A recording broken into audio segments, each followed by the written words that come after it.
This is Palm Orleans. They're a really, really nice company. We install this a lot. They're quite popular.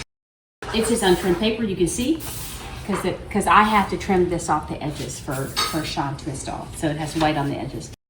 And the reason I was going to talk a little bit about this one is because we've talked several times about trimming, and that they have some trim lines. We call trim lines. That would be like a stamp line that will give you some idea of where you're supposed to trim. And then sometimes they don't have it. This particular paper does, and you have to look for it because it's not very dark. I want you to look real close right here. And you can see that there was a stamp, but they went over it with the print of the paper. But that underneath there says trim, and that's a trim line. And there's one on this side that you can barely see, but it is there. And then they have put a lot of distance between their trim line, or there is some distance. And there's one right here and another one right here. So what I do whenever I'm trimming, whenever it's a little bit different like that, I will put my straight edge on the trim line. I try to get 2 trim lines so I can get a good line. And then what I do is measure.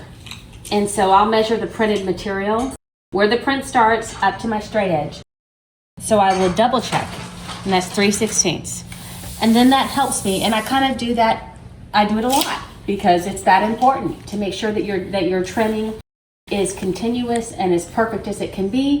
Also, what I did was I didn't want to have a lot of wasted material. I trimmed some. I measured above a door, and so I cut a length above a door, and I held it up beside to confirm that my trim was good. Or maybe I need to take a little more off. Usually not less, but maybe a little bit more. But instead of trimming like a whole roll and then coming back and hanging it and it's not matching up well, you just cut a little off the top. And if you're short on paper or you think you're going to use every single piece, do a piece above a door and then hold it up next to it. I've already done that. And so these trim lines are good, and the match is really good too.